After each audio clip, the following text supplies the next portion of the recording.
Hello everyone, I'm Amari and welcome back to Disco Elysium. We are picking up right where we left off, and before I forget, I'm going to go to this house and... Oh, the kids are asleep. Okay, so I can't get the gloves from the little girl. But I have other things that I want to do.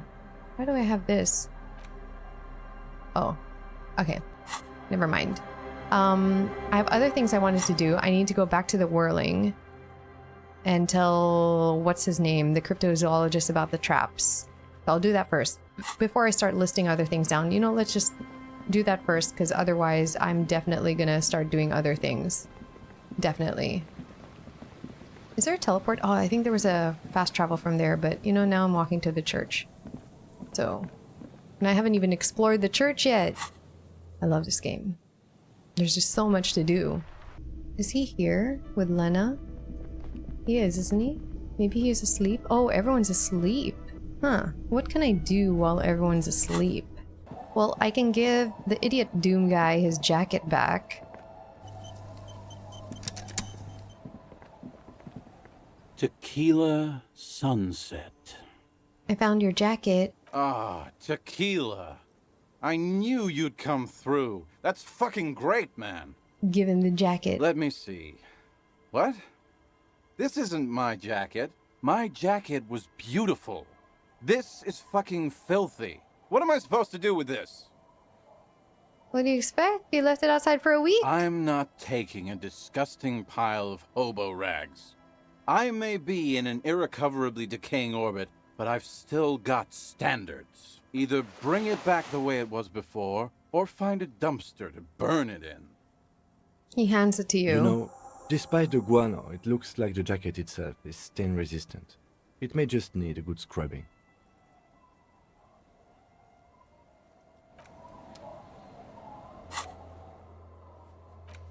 Wash the dirty jacket. What about that washerwoman over here? Where is she? Hello? The old woman still sits in her chair, continuing with her chores. As she does so, she quietly hums to herself. She just washes from morning till The night. buzz of electric lights blends together I can't even see her, with the she's so slow dark. rumble of the ocean waves at night. There's a gap where the name of that song should be. You should ask her about it right now. You're still up? Yes, I can't really sleep anymore. Only a few hours a night. It happens when you grow older.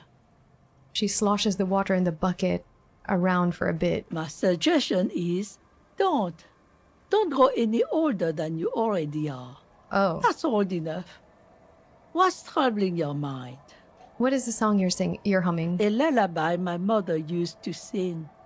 I sang it to my kids too. It's an old Samaran children's song. Sounds nice. Yes, it does. But she didn't tell me what the song was. A lullaby my... What's it called? Surrender to the night. She replies, slowly rocking back and forth. That's kind of grim for a children's song, even if it is a lullaby. Yeah, no, it sounds nice. Yes, Okay. it does.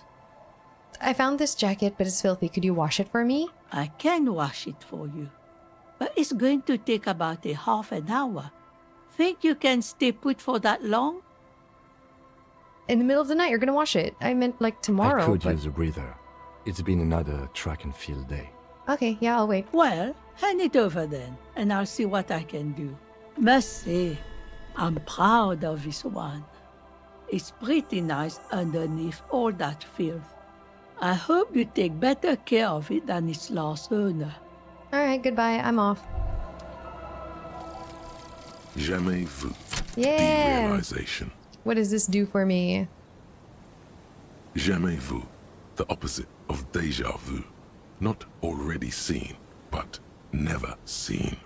Everything that should be familiar appears strange and new, like some half-forgotten day in your childhood. Only now. That's the feeling you've been having. And for who knows how long. You should go and ask Joyce Messier about this. What world are we in? This is a fundamental question.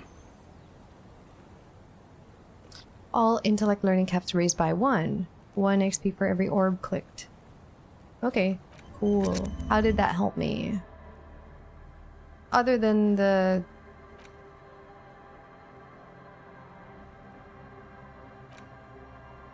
What do I do? Can I just click like... What does this do? What?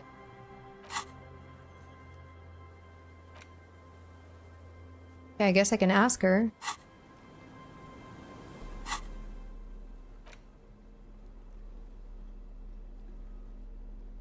Oh, it was a windbreaker? The whole time it looked like this? I want to keep it.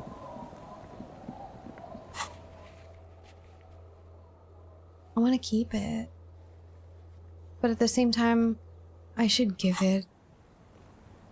But I want to keep it now. I don't want to give it to him. I want to keep it now. Now that it has such nice stats. Tequila Sunset. Hold on, let's look at these stats. It really is that, right? It turned into this. Pain threshold. Oh. It goes with my hat. But I'll never get the pants because that's 500 freaking real.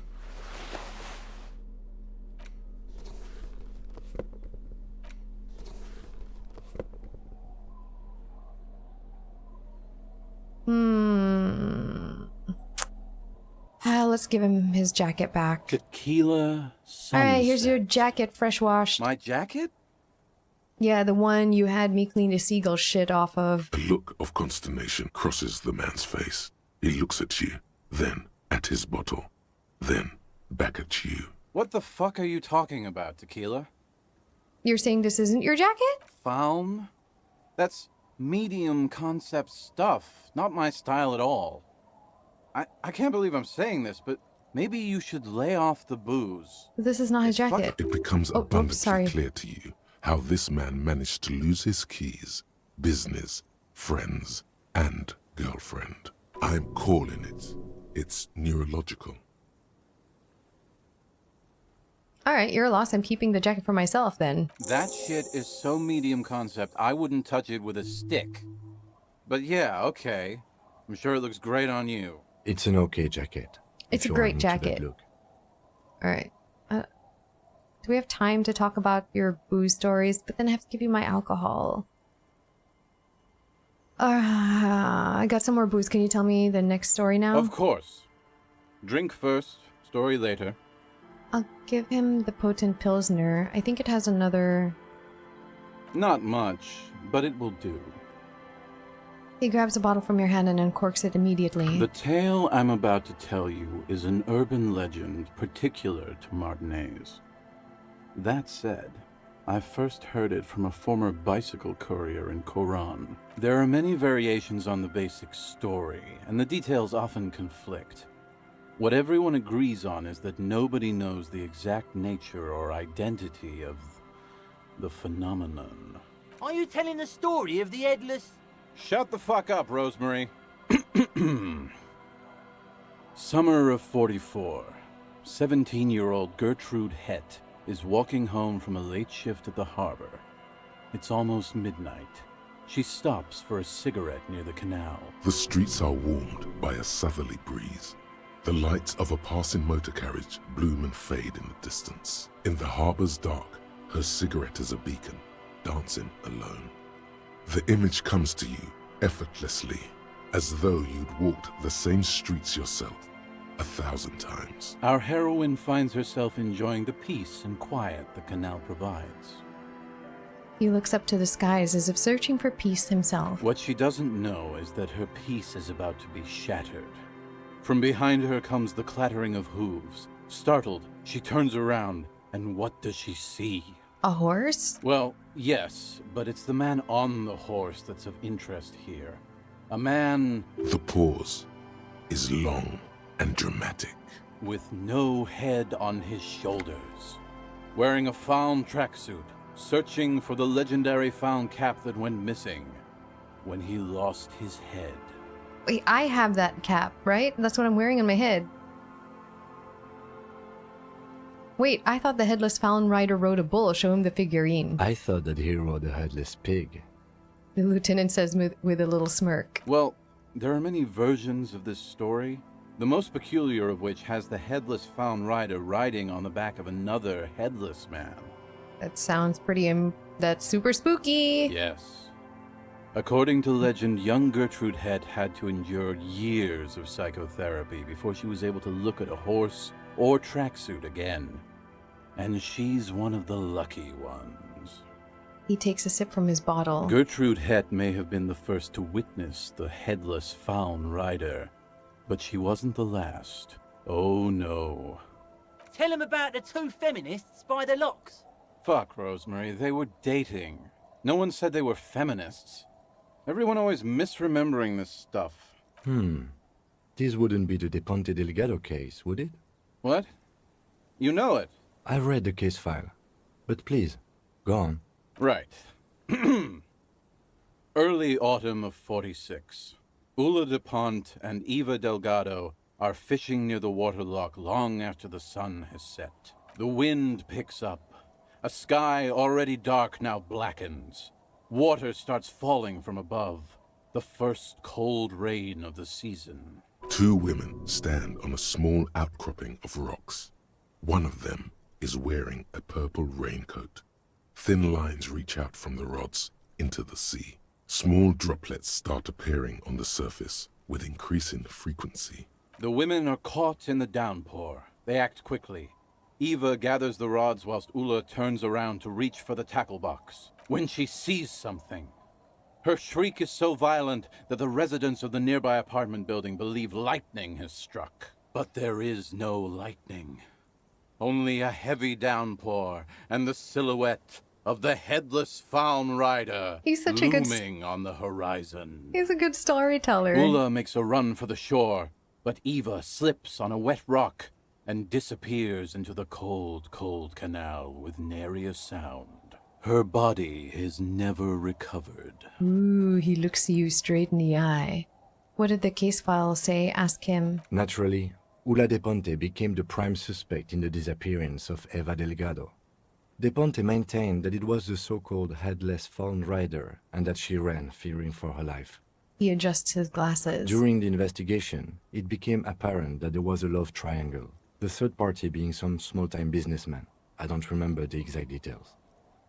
The leading theory was that an argument broke out on the jetty and De Ponte pushed Delgado into the canal, then cooked up this stupid cover story. Was she arrested? No. Oh. She committed suicide before she Oh. could be taken into custody. They found her in the bathroom with a rifle, her face slowly peeling off the ceiling. Ugh. Not a pretty scene. Man, that's some grisly detail. Oh well. Here's to another case closed. He takes a hearty swig from his bottle. Anyway, that's the story of the headless found rider. Pretty crazy, huh? Who was the headless rider before he died? Well, Tequila, that's part of the legend. No one knows for sure. There are a couple of possibilities, though. Some say he was an undercover cop who blew his cover and got beheaded by the vicious gang he had infiltrated. Now he rides, searching for his lost-found cap, plotting revenge. Others claim he was a professional jockey who veered off course during a steeplechase, ended up in somebody's backyard, and got decapitated by an exceptionally taut clothesline. Personally, I think he was just some guy who hanged himself from a really tall tree, and the fall was so violent that his head came clean off. Coincidentally, at that exact moment, a horse happened to pass under him, and his beheaded corpse mounted it, where it remains to this day. But then, no one really knows. That's an odd For coincidence. some reason, this does strike you as the most plausible theory. of them Really? all.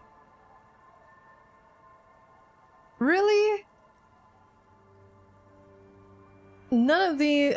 First, oh, but my Inland Empire is telling me that it is. I've got to agree, your theory sounds the most plausible.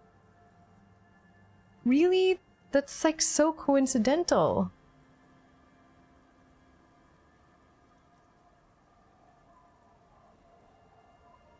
Oh well, yeah, sure. I've got to agree then, if my inland empire is telling me. Isn't it? All the pieces fit together perfectly. That's how I know it's right. Anyway, to each his own. You want to hear any other stories? I've already seen some weird shit in this case. A headless jockey in the tracksuit fits right in. Hard to argue with that, I suppose. That's the reality situation for you. You think you got a handle on it, then blam! It throws some wild shit at you. That's why it's critical to stay well hydrated. Should I try and one-up his story? That's nothing. I've got an even crazier story. Yeah? Why don't you go eat shit, Tequila? There's no way you know a better one than that. I can tell him about the cryptids. The gnome of Jeroma dissolves its victims with acid. Acid gnomes? Sounds like a stupid, low-concept band name. Fine. Okay, whatever became of Headless Found Rider? No one knows. Some say he stalks Martinez to this day, and can be seen near the canal when the clock strikes midnight. It's midnight. Oh, but strikes midnight. He makes a spooky gesture with his free hand. You won't, though, because it's just a stupid legend. Aye. I saw him one night when I was right shit-faced. Have you got any more urban myths? I actually do have one. The strangest of them all. But I'll need to fortify myself before I can tell that one. Do you have anything to fortify wait. old Doom Spiral? Tell me you got some story juice. I won't do it right It's very now. hard to tell. Okay, let's step. Wait. Oh, we can't...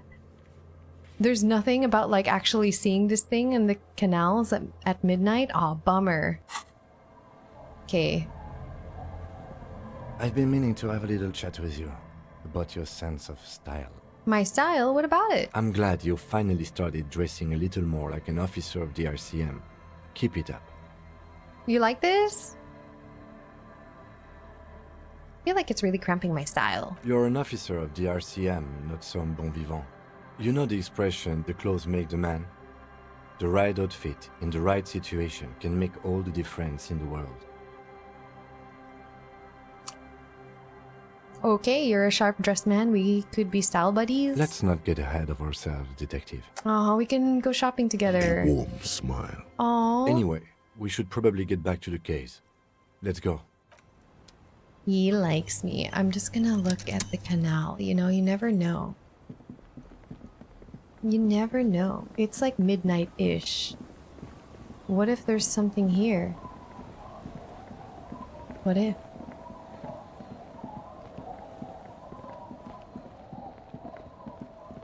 Oh, there's money here.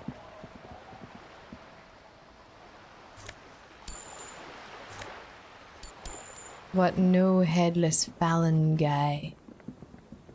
Bummer. Bummer. Alright, let's talk to him about the rest of his stupid stories.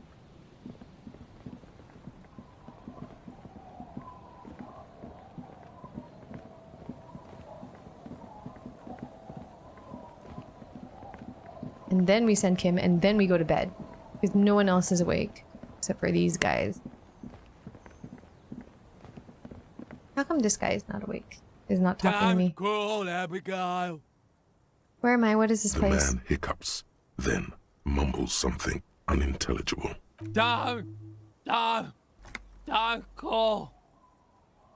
Okay. Slowly his head nods off to the side and he passes out, tongue dangling from his mouth. There was little chance he'd be a reliable witness anyway. He's asleep. Don't call. Don't call her. Alright, I'll There's let him sleep. no waking him from his stupor. His mind is elsewhere. Alright, you sleep, little boy. Alright, let's give you some more alcohol to hear about these urban myths. Tequila sunset. Sorry for being a buzzkill earlier. I'll supply the booze if you supply the stories. Wonderful. I've got some Commodore Red, give it. Classy.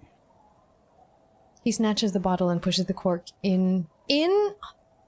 Who are you? Through the bottleneck. This last one is the most Martinet story I've ever heard. He takes an almost comically long swig, thus fortified, he continues. I've never heard it mentioned outside of here. At first, I thought it was a joke, to be honest. But I've been on the coast 8, 9 months now, and in that time I've seen at least 3 expeditions come through, searching for something. A shovel hits the sand somewhere behind the reeds, near an abandoned construction yard. The young men look over their shoulders suspiciously. The sound of their digging seems loud in the sudden silence. Okay, what kind of expedition? All kinds. I've seen archaeologists, gangsters, even a bunch of ad agency types. I'm telling you, Tequila, this thing's got a pull on certain kinds of people. What do you mean, certain kinds of people? You know, obsessive types. People with predilections. What exactly are we talking about here? Some of those expeditions come back after a week or so, looking haggard and dejected. Others don't return at all. The first time I saw one of these expeditions, I thought they were fucking with me. There was no way it could be true. It was just too high concept, even for me. These high concept things, man. I'm not even sure I should be telling you this story, to be perfectly honest. You're in a fragile state, and it might be too much for you to handle. I can handle it. Okay, fine, I'll tell you. But I'm warning you, it's pretty out there. His eyes Our narrow. story begins at a legendary design studio, right here in Martinez. There was this designer. His exact name is lost to history, but in life, he was a legend. Made it big in Aranya, where he did some real pioneering work on grotesque and sans serif typography. A fucking genius, man. That is, if he even existed. Who knows? It's an urban legend, after all. Anyway, sometime later he started his own personal studio here in Martinez. And that's when he started working on some really wild stuff. I'm talking some glass-smooth, forward-looking design language, the kind of thing that would totally overthrow the old regime, design-wise. A paradigm-shattering revolutionary? But then, something turned. You see, it's widely known that nose candy and pioneer graphic design work go hand in hand. Nose candy, as in drugs. You know Tequila, nose candy, the white railroad, party powder. The kids on the streets also call it Snow Day. Or Emelan gold. For the plateau on which most of the world's supply is grown and harvested, typically by slave labor. Sinus salt, the white knight. Can't see, for its popularity among the aristocratic class. Just give me all the names. Along with a number of more banal street names. Blow, of course, but also flake, powder, pearl.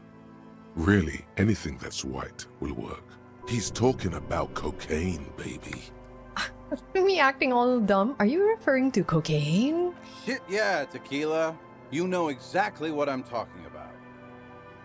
He gives you a camaraderie bump on the shoulder as a couple of milliliters of booze slosh out of his bottle.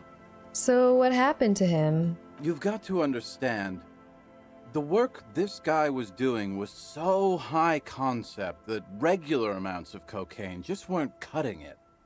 By the end, they were bringing it in by the lorry load. Jeez. Now, as you might imagine, snorting that much cocaine can't be healthy for a regular human, right? Yeah. Wrong. Oh, wrong. Do it all the time. Oh, all the time? All day, baby.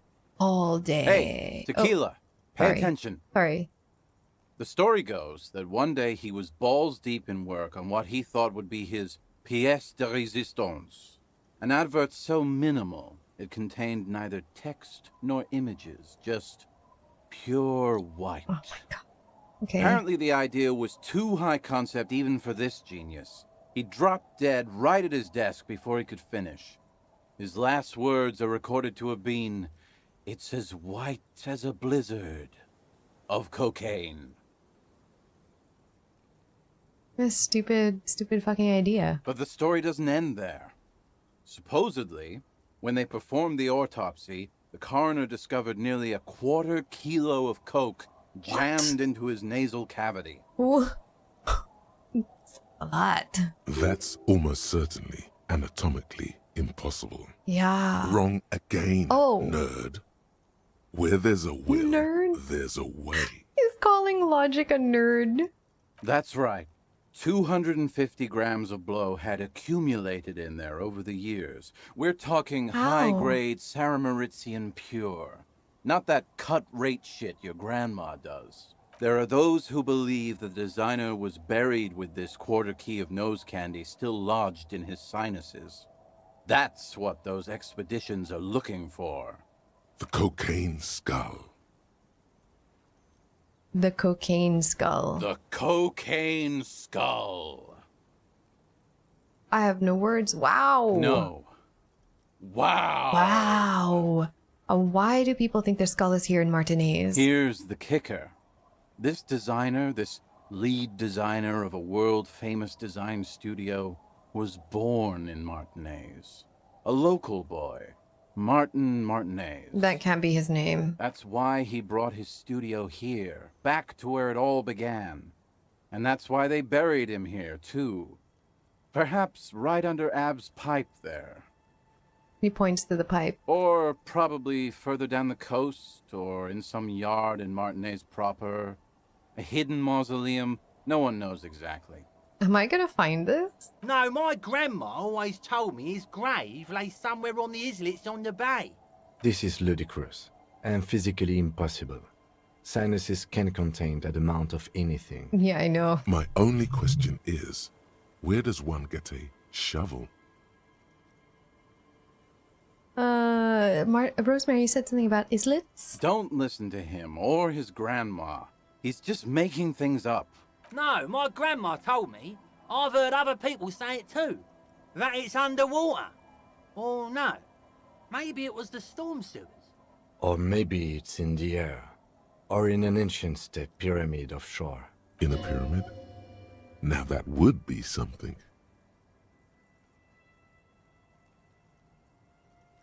Oh my gosh. Really? I can go look for this? Cocaine skull? Alright, I'm convinced. Let's go find it. Oh wait, what have you learned from the other They're expeditions? pretty vague about it in general.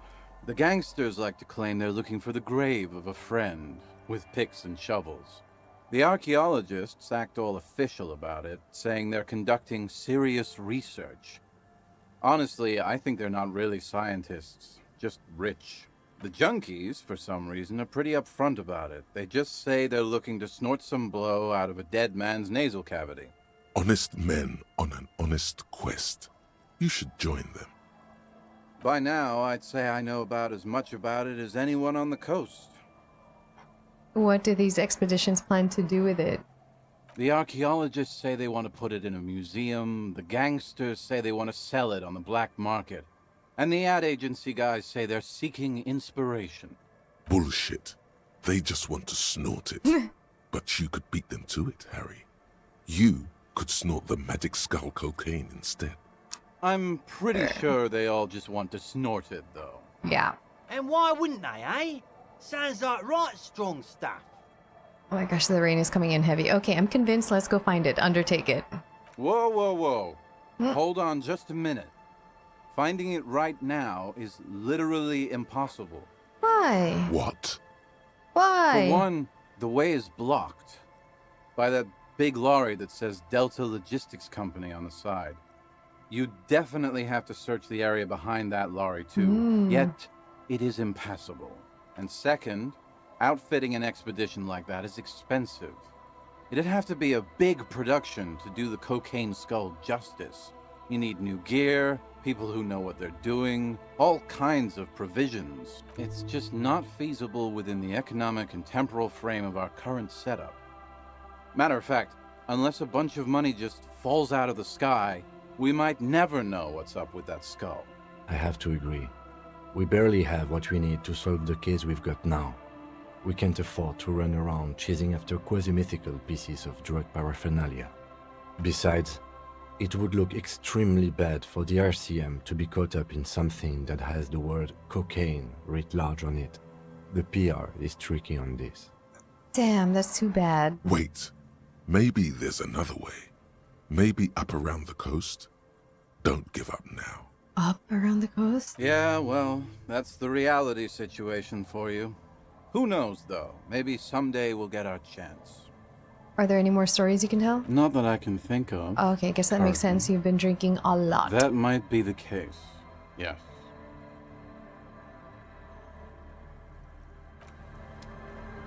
Could I actually? Is it like up here with the little bunker? I have a feeling it's that impossible to open bunker looking thing. Okay, let's see if I can go to Tommy Lehome before we sleep for the night. It's already almost 1 a.m. We need to send the body back. I mean, I could technically send Kim off. But then I don't have my guy with me. Oh, he's asleep too. Never mind. Maybe everyone's asleep. We should probably sleep. Let's ask... Could I ask him Yes. like this?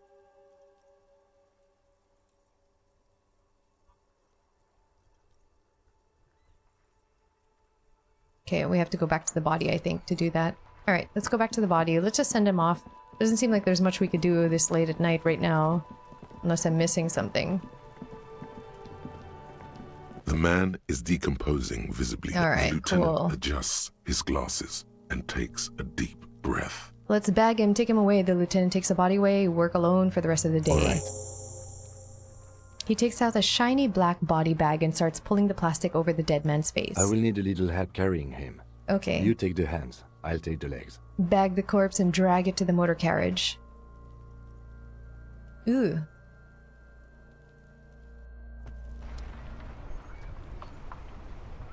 Okay, bye. Oh, Kim is gone. I wonder what we could do. It's such a waste to go to bed. I do have some speed. I could just sniff it.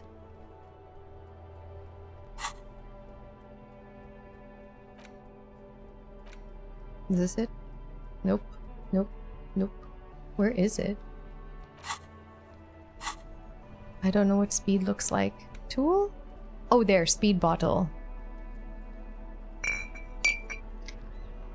Do I have... I have skill points to add in something. So let's see... Let's go sniff some speed. Oh. Now that you've acquired some stimulants, it's time for a little pick-me-up. Time to detect. Will it make me into a super cop? Wait, is this a good time to do it? I'm doing it without Kim here because I don't want him to judge me. Yeah, why not? I'd rather, like, instead of passing skill checks, I'd rather him not judge me. It will make you into more than that. A mega cop. This is your modus operandi. This is how you've done it for years. Let's go. Right here, now? See? That's your problem. A lack of confidence. Speed can help you with that.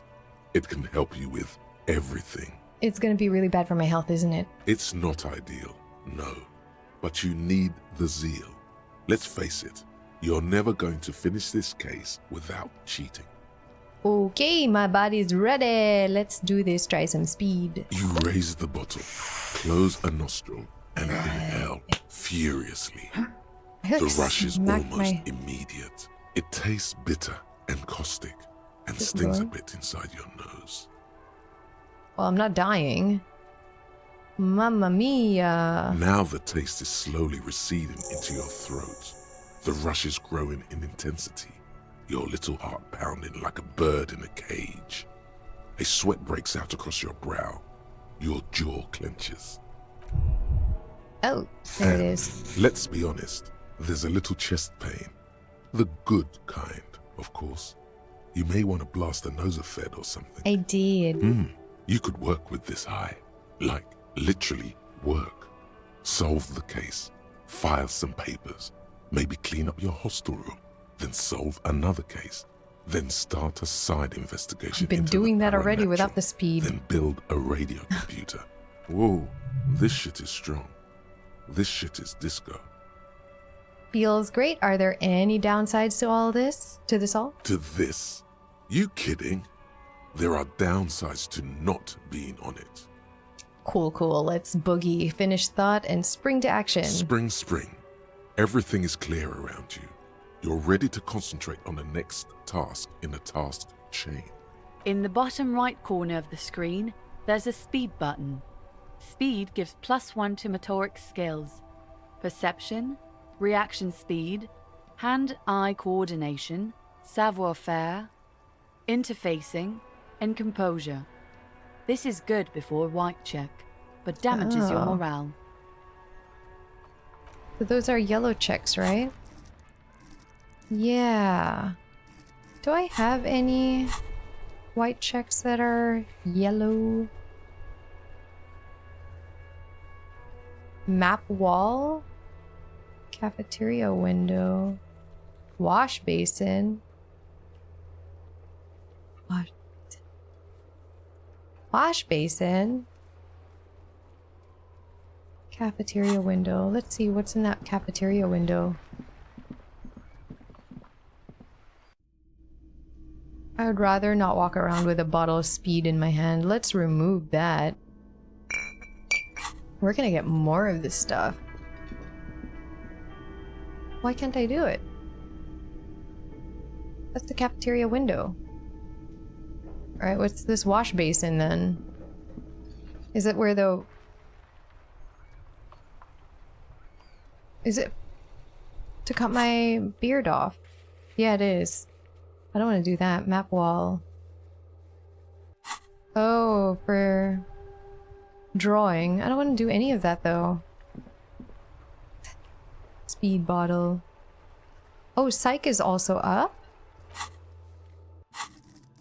Oh, this one. Let's put more Inland Empire. Wait, didn't I need empathy for something? I needed empathy for something. I could level up both.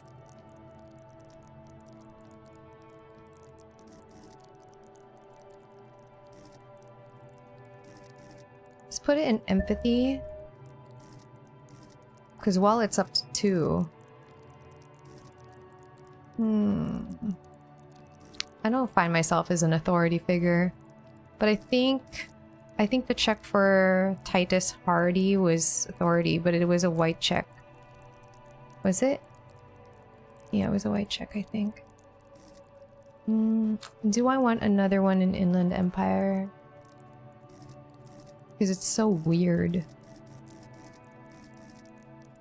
We'll keep it. I like to keep like one skill point just kind of there. Alright, I've done some speed. What else could we do without Kim being here before I go to bed?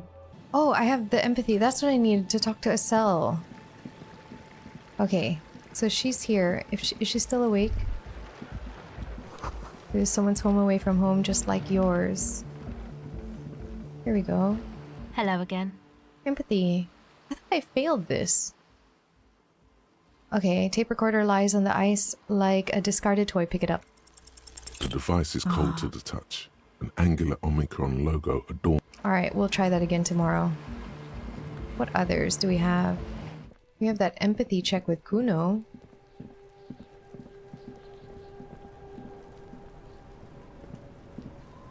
Cuno's like Cuno's dad? Cuno doesn't give a fuck about anything. Figure out what's going on with this kid. It's not Cuno. Oh. It's Cuno-S. Act on it and separate them. Cuno. Psst. Fuck you whispering about? He whispers back. He's whispering too. He's going with it. But watch what happens. What? Fuck you whispering about! She puts extra stress onto that word, expecting it will make you uncomfortable. If Cuno wants to whisper, he's gonna fucking whisper, okay? Let's whisper, pig. This is it. You've Ooh. got him. But be careful. Okay, be careful. You can still fuck this up. Don't look. Don't make Cuno look bad in this.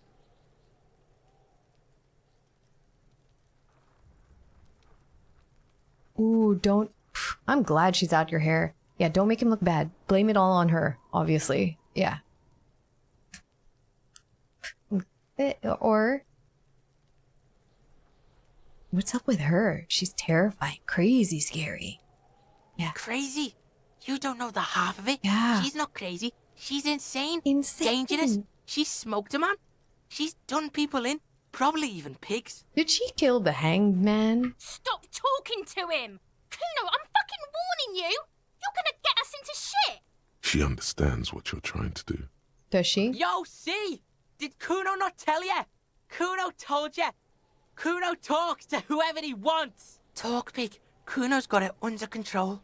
He hunches down again. All right, Cuno. You did Tell it. me. They're separated. He's even turned his back to her, so she can't read his lips. Dope. Fuck. She can read lips. You should cup your mouth. I'm gonna cut my mouth. Okay. What do you mean she smoked someone? Cuno means she killed someone. That's right. She's a killer. Like, actually a killer. Holy crap. His little green eyes are fixed on yours. That was unexpected. He's meant everything he said before, but right now, he not only means it, he is sincere. You're serious about this killing business. Killing is serious shit. Yeah. Cuno's always serious about the 488. 480. 488. The criminal code doesn't go higher than 190. She's probably killed a pig too. I mean, I'm pretty sure she has. Okay. How many cops has she killed then? Forget Cuno said that. Okay. Cuno was just shitting. All right. Cuno was just running his mouth. Cuno's stupid like that. He feels his eyes in the back of his head and stops. There's something cold in the air, like water lapping against cold stones, or dripping in a hallway nearby. 3 years ago, there were shoes in the corner. A cop would be too large for her to overpower, but a determined child of her size can still kill the vulnerable, the elderly, the homeless, or other children. Oh my god. The creature peers at you both from over the fence. There is something searching in her eyes. Cuno. Oh my gosh, we're bonding right now. We're trauma bonding. Cuno, do you think it's possible that she's killed other children? Cuno falls silent. He does not look at you when he replies. Cuno, that's it. That's what Cuno is starting to think, yeah. He usually looks you straight in the eye. A little something just crumbled there. Don't move your head. Just from the corner of your eye, look at her. Look at her. Though her friend spoke too low for her to hear, Cuno S is not smiling anymore. Oh my god, is she gonna kill Cuno? You think she has anything to do with the dead man? Yeah, she would have liked to fuck him up, but she didn't. Cuno wasn't around, and C was with Cuno. Where were you? Look, Cuno's gonna put you at ease. We didn't do it. Okay, I believe you. He speaks the truth, my liege. Yeah, he does. You said she's insane? Yeah, she's psycho. None of that kiddie psycho, cat burning shit. She does the real deal. It's the real deal. Snuff radio shit. Believe me, pig, you don't want to know. What the hell is that? And he doesn't even want to think about it. This isn't just another boast. What's that language she uses? Okay, I can't say Fuck those. knows. She says it's the song of her people or some shit. She speaks in tongues. What people? Crazy people. The fucking Nakis. I don't know. It's Suruese. The Oh. Suru are an indigenous ethnic minority in the social democratic powerhouse Vasa on the tundra and tiger-covered Isola of Katla. Far, far away from here. As far as possible, really. Cuno, could she be Suruese? Suroese? Like that man from Helmdall shit? She could be. She could be that Helmdall shit. She's Hemdal. Revshot does have a small Suruese community, or she climbed into a yakberry crate and was shipped over accidentally. Is she your sister? Fuck no, she's not my sister. She's just a stray who got in. Like a mad dog or some shit. A stray? Yeah, she was just there. She just popped up out of nowhere. He points at the apartment building behind the fence. What was that, Cuno? Nothing. Nothing. The little one twists her neck looking at the building. She was in the hallway, dripping wet, by the fucking shoe rack, in the dark. The hallway there, with the janitor's closet. Yeah, that's the place. She was just balled up near the closet, psycho style. Why was she dripping wet? Cuno's got no fucking idea. Her hair was all wet. I think she pissed on the floor too. She was there for 3 days, in the corner every time Cuno went out. You said she got in. How? I don't know. Someone left the door open. Cuno comes home and she's sleeping under the desk, under the pile of clothes, like a dog. What about your parents? Cuno's dad doesn't give a shit. Doesn't even see her there. Or thinks it's fucking Cuno. Shit's all on Cuno. How are you dealing with all of this? How's Cuno dealing? Cuno's dealing just fine. He doesn't need you fucking with any of it. C doesn't either. Cuno's got this shit under control. Alright, if you need backup, I'm here for you, man. Listen. C is Cuno's go-to. Cuno's protecting her. You fuck with C, you fuck with Cuno. You threaten her. You threaten to take her away. This is what it all comes down to. He needs you to take him seriously now. I'll take him seriously. I'm going to kill you. I'll run when you put the cuffs on her, sneak up on you later, and fuck you up. You understand? The boy looks you in the eye. Black pupils trying to focus. Understood, Cuno. All right. Now we can do business. All right, business? Yeah? What do you want? Cuno can hook you up with... He starts, no longer whispering. Don't hook him up with shit, Cuno. See? Relax. He respects the Cuno. Cuno made him respect the Cuno. You respect the Cuno, I you respect get all him. kinds of shit. I think we're friends now. Remember when you tried to get Cuno to hook you up? We can get on that now. If you run a little errand for the Cuno, me and you, Cuno's gonna hook you up with illegal narcotics. An errand? See, it's tension and release with Cuno.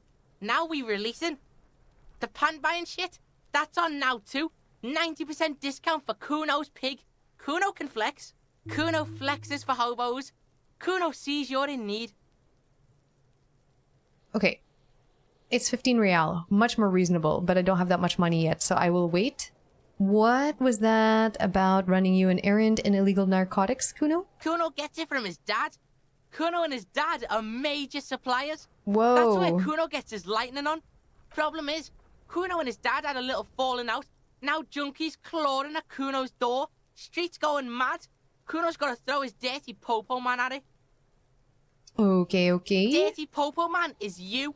In there is Cuno's violent dad on steroids. Cuno's dad does steroids and speed. If you can take him, you can have half of the speed. If I can take him, like fight him, who's your dad, Cuno? Cuno's dad is a fucking monster. He's the most violent man in Revachol. He doesn't give a shit about a single thing. He drinks too. Are you sure you can take on the most violent man in Revachol? In your condition? I don't know, maybe. How much material are we talking about? Like half. Half of what? A baggie. But like in this vial. That's half a gram. Sir. Half a gram? Yeah. Half a G. Want it or not? That's not very much material at all. Fuck you talking about half a G? This shit is giant grade A shit. So clean you can barely see it. It's not even there. You can barely see it because there's barely any. I've made up my mind, Cuno, and this is what's going to happen. Okay. Cuno's listening.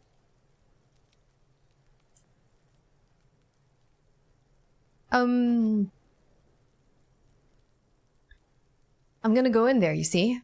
But not for the speed. I'm going after the most violent man in Revachol. Sure, whatever. If you survive, make sure to bring that shit back to Cuno. Cuno's almost out. You wouldn't like the Cuno when he's out. Just get in the apartment building. Cuno knows you already fucked your way in. Cuno knows everything. He aggressively points at his Go eyes. to room 12, first floor, and kick down the door. Police violence style. Cuno style. And then it's action time. You're locked in the room with violent fuckheads. Okay, we need Kim for this. That's it. Next time Cuno sees you, you better have his shit. Okay, I'm off. I will go Cuno do doesn't that. fucking care. Hey, we just bonded. Okay. I'm cool with taking down the most violent man ever. I just need Kim. I need Kim. And I have to split a kilo with Cuno. Right. Right. Okay, that's tomorrow's problem. What am I doing? Like, making deals with a kid for drugs. Okay. I have a check here for a sleeping dock worker, and that's right next to me. Let's see if we can do it. Could I pet the trash can again? No, I'm not gonna do that.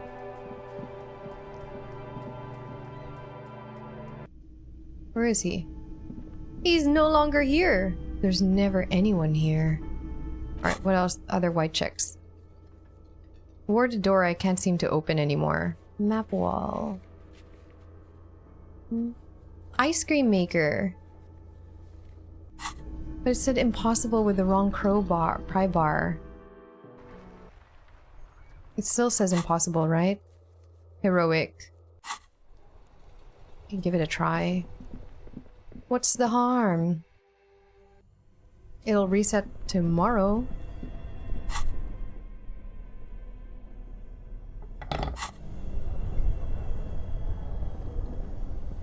This orange machine is buzzing like an old submarine. It has a hand-cranked ice cream churner on top. Physical and instrument. an electric freezer. Hold on, do I have... I have physical instrument, I think. I do have clothes with physical instrument.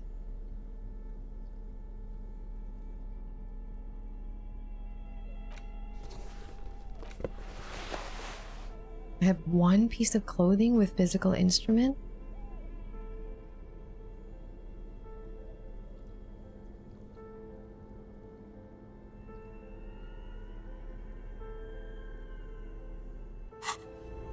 This orange machine is buzzing like Damn. an old submarine.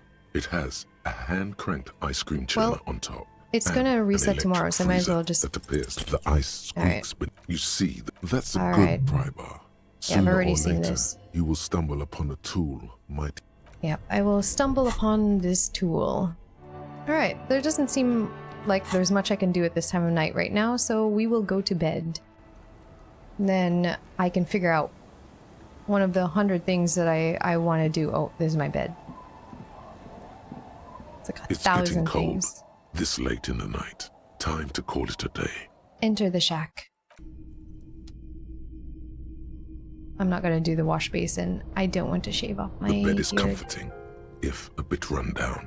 Still, you've earned a rest. Go to sleep. Across the room, the heating system hums its soft lullaby. The mattress feels soft and sheets warm. It only takes you moments for the world to fall away. Thoughts, baby. A million little lights in the dark. You're one fine instrument, brother. All those faces and all those names. All that laughter and screaming and scheming around. Every corner and every street. Recorded in you. Forever. On ferrotape. Spinning, spinning. Tell me, am I dreaming? No, you're spinning tapes at the Ooh. discotheque. The great unceasing disco of the mind. The flash. The bang. The endless learning experience. Spinning in eternity. On and on it goes. For untold hours. At the disco where you first asked her to dance. Rising. Rising. Above the dark curvature. The great wingspan of sleep. Studded with stars. Behold, there are millions of them down there. The first time. The last time. The smoke in her mouth. The plotted flowers. The faces turning, changing. What is it? It's the world, Harry boy. And you're made of it. Every day you're out there, you make more of yourself from it. I'm afraid you can't be unmade now. You can never forget this shit. The colors, the voices. All stuck on loop. Whirling, spitting out words and images. You're the son of the world again. Harrister, a ceaseless agent. Picking up litter and old newspapers. Collecting your little bubblegum wrappers and idiotic picture postcards. Meaningless keepsakes. Reading your awful letters and recalling things, aren't you? The endless names of the world. An address book you are. The map of a city. That's right, I am an agent of the world. You'll go insane if you keep going like this. One more day, and you'll be in the loony bin. I just know you will. And for what, brother man? For the money, baby. Yeah. For the greater good. For the money. Solving your little crossword puzzles. Doing your tasks. Crossing names off lists. Trying to become some sort of world detector. It won't make it okay. It won't put smoke back in her mouth. I'm just looking out for my economic self-interest. There he goes again. He's a real political animal, our Harry.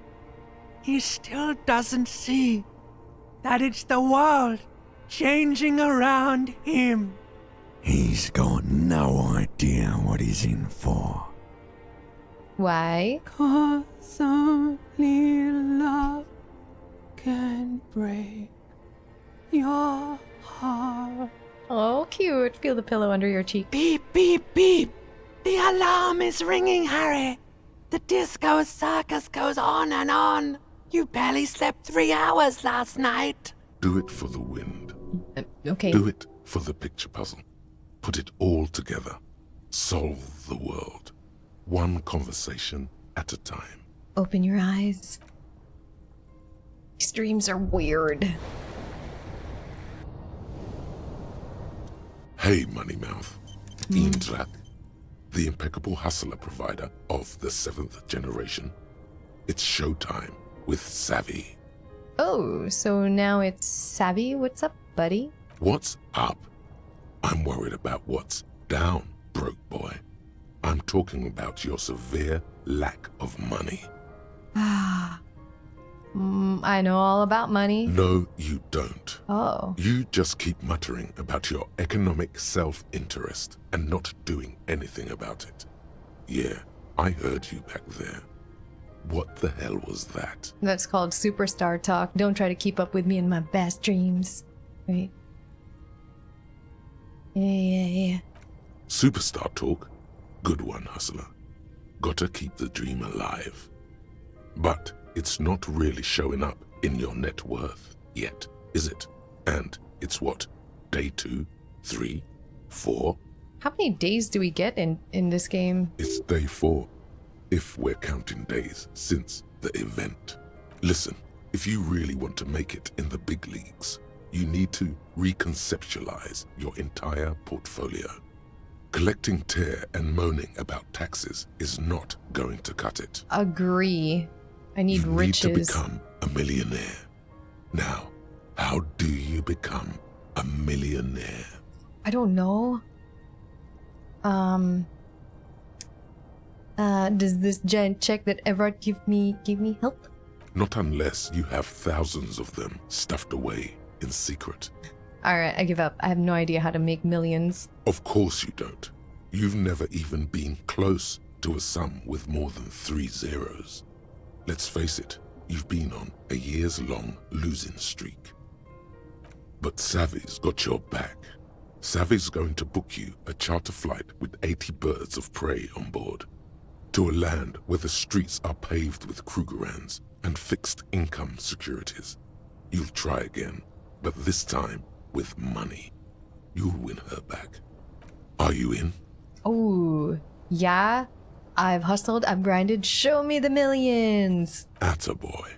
Welcome to the final grind. Here we operate with money on a much higher level than the ordinary citizen. We feed it back into the machine. Stop saving. Start spending. Become a patron.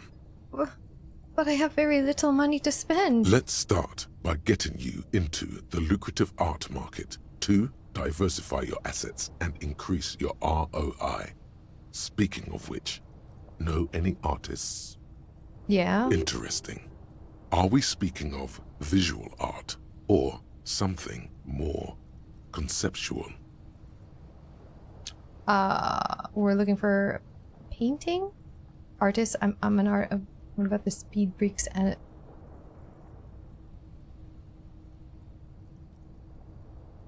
I mean, if they set up their club at the church. What about the speed freaks anodic dance music? Music is a pet project, not a viable business scheme. Okay. Let's return to it once you've set up your estate. Okay, artist. I'm an artist myself. Once we've brought in the millions, you can be a tree log for all I care. But first, we've got to work on increasing your net worth. Cuno? Cuno? He's an artist, no Cindy, but she doesn't have any inspiration and she's kind of annoying. I'm gonna say Cuno because I like Cuno more than that Cindy girl. He's also 12. We don't want to attract the attention of tax collectors by dabbling in unnecessary child labor. He does have potential. Defying authority. See? Thinking outside the box. Alright, Cindy seems to type. You're right. Yeah. She has the poise of a struggling artist. Very tangible. You can feel the poverty on her. Plus, she has paint. I also don't like her. Go and support her like the state never could. Everyone must know that you're a big fucking shark around here. How does this make me millions? Huh? How does spending on that annoying... Okay. Good morning, Kim. Yes?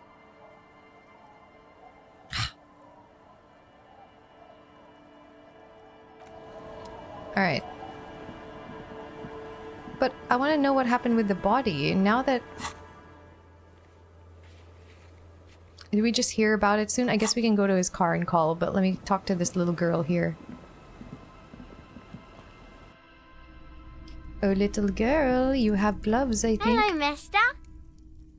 Are you Lillian's daughter? Yes, I am. Little Lily. Little You know my Lily. mom? Yes, we met earlier. That's nice. My mom is great. She's never angry or anything. You have a good mom. I heard there was a girl here who has armored gloves. Is that you? Oh, I had gloves. Very big ones. Heavy, too. Where did you get these gloves? Found them when Lemmy and I were playing hide and seek.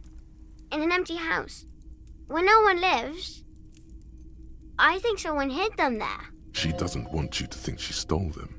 And where are the gloves now? I hid them. The twins were gonna take them. They're stupid. She lifts her stuffed toy up and looks into its one remaining eye as though searching for confirmation. We are going to need those gloves. It's for important police business. He enunciates the last two words carefully. Oh. She doesn't seem to understand, but the lieutenant's tone has conveyed to her the important part. They're in my sandcastle. Behind our house. Under the sand. You can break the castle. It's not very good. Okay, bye. Bye! You're so cute. Sandcastle, eh? There it is.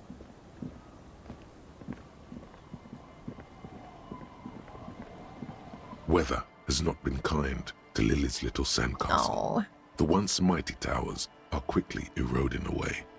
You can see something shining back to you from what must have been a vast underground catacomb network.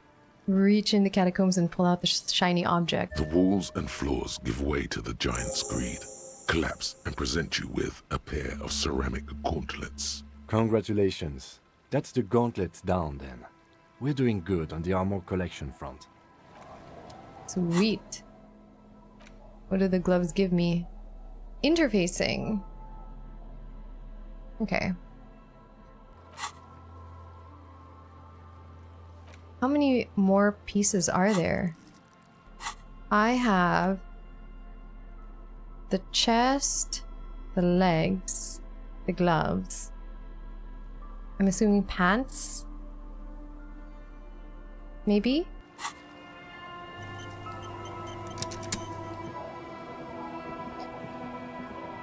I want to go talk to the cryptozoologist. I just want to tie up the things that I accomplished that I wanted to turn in. And then we'll go to the church. Before everyone falls asleep. Oh, let's try this empathy. Now it's turning into a kind of a snow limbo, man. I don't have any more empathy. Oh, damn.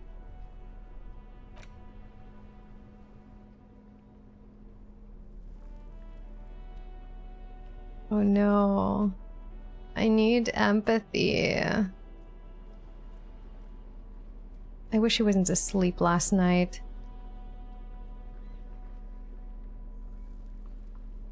Why were you asleep last night? Screw it, we'll give it a try. Ah, but I put a point in empathy. Now it's turning into a kind of a snow limbo, man. What do you see in his eyes? In his eyes, Oh, an unfamiliar longing. Flecks of brown and gold.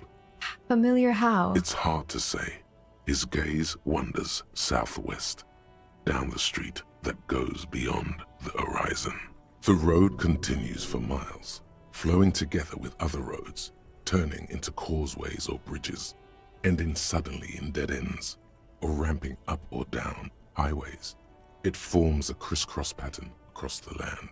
Where does it lead? Above the Jamrock Quarter, in the form of a raised motorway, and then the never-ending sprawl of Forburg, high above buildings, new and old, the air filled with the rumble of motor engines. Further. To the old south, to the farthest outskirts of Revachol, through the checkered fields of farmland, upstream to the river Esperance, past Montmartin. The border approaches. Shivers is weird. What's beyond the border? You cannot see. It's out of the city. Up ahead, the mist blocks all sight. A gale blows across your cheeks. It is cold. Before you stands a tall lorry driver with sad eyes. What's in the southwest? Excuse me? He emerges from the reverie. A flinch jolts his frame. The question has touched a nerve. Hell, I get longing. I've felt something similar since I woke up. Man, I don't know what to say. Not much anyone can do. There's no helping in absence, you know. I miss my family. They're all I have. My wife, second kid on the way, waiting all the way in Diora. And here I am stuck in this shit, so far from home. Diora? Diora of the Seven Seas. It's on the other end of Le Caillou, pretty much. On another island called Laurentide, off mainland. We've got a little place there. Can almost hear my kid laugh when it snows. What's it like to miss someone? What's it like? Good. And bad.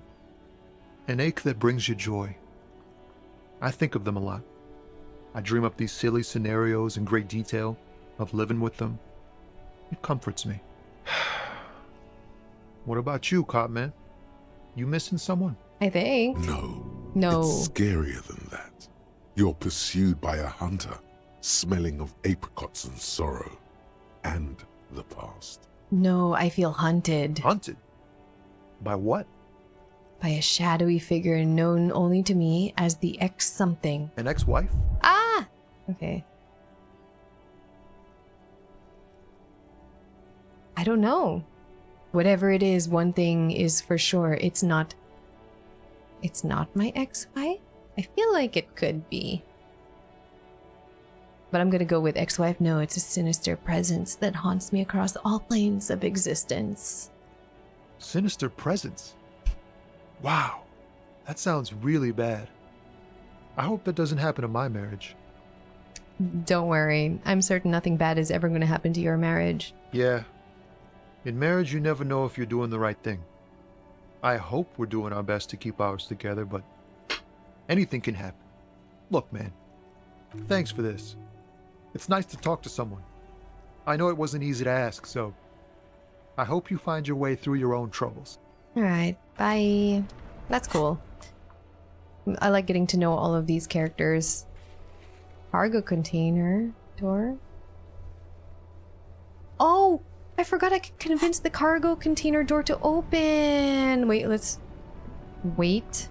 let's go do this first with the cryptozoologist and then go there. I want to open that door. Where are you? There you are. It's great to see you again, officer. My wife can't wait to thank you.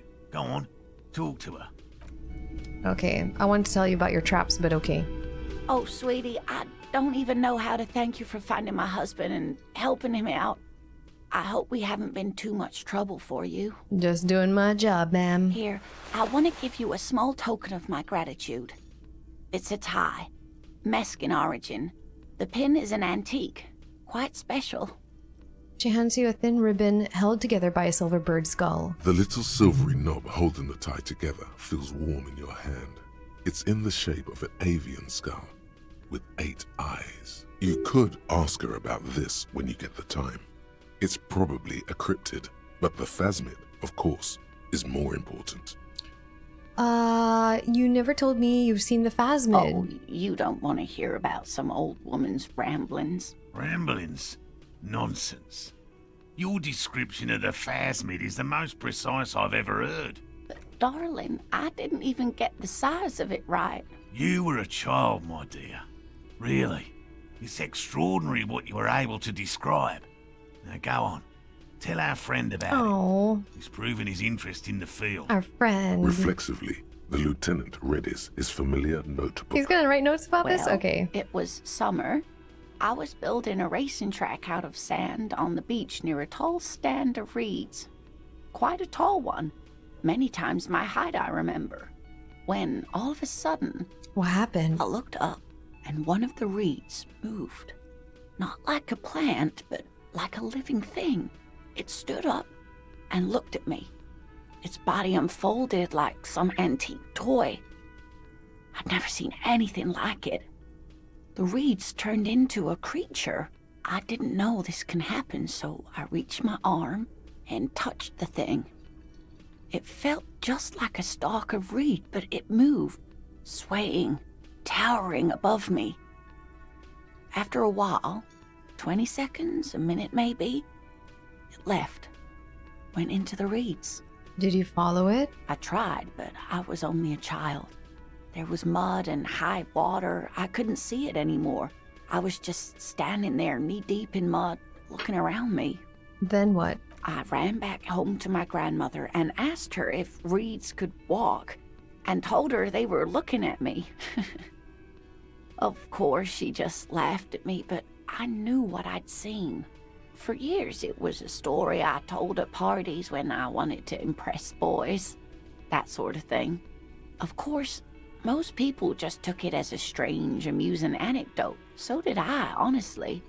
But then I met Morel. We were on a date. Can you imagine? She tells me a story, and it's the most detailed report of the Insulindian phasmid I've ever heard. The sounds. She told me it hissed. It did, yes. Like reeds in a gust of wind. The way it moved, the colour, how some of its limbs were white, like marble. It matched perfectly with what I know from other accounts. It was amazing. If it weren't for Lena, I might have given up hope years ago. It's no exaggeration to say that she restored my faith in my profession. You were on a date? Our first, yes. The old woman looks at her husband tenderly. The Oh. glance is tender, yes, but tempered by something else. A thought she can't express, even to him. Interesting. Its limbs are white? Not all of them. There is some white coloration reported, along with beige, where the camouflage ends. How big was it? It's hard to say how big things are when you're quite small yourself. To me, it seemed to be taller than I was then, but that's probably not the case. Kim, what do you think of this? I thought it was a wonderful story, ma'am. Yeah. He closes his notes and gives her a simple smile. Thank you for sharing this with me. You're welcome, sweetie. I do appreciate the chance to relive it whenever I get one. It was just such an impossibly sunshiny day. So warm. That's all for now, ma'am. Alright, can I tell Morel then about his traps? Nothing like the gratitude of a good woman. Now then, what can I do for you? He gives you a gruff pat on the shoulder. He tries to play it cool, remain professorial, but inside, this man is itching for some news on those traps. So I checked all the traps. Good. Okay. And? And one of them was empty. Completely empty? Yes, there was nothing in the trap. No locusts, no phasmid. No locusts? No phasmid either? That's not ideal, but... He rubs his chin. It just means the Insulindian phasmid is even more clever than we thought. Yeah. She's engaging in a well-known self-deception called motivated reasoning. You should correct them. I should? Of course, more clever. More clever. Yes. The Phantasmadeia picked off the locusts and escaped. This is good news, though we'll have to reconsider the design of the traps. Make them more secure. Yeah. Another trip to the reeds. It's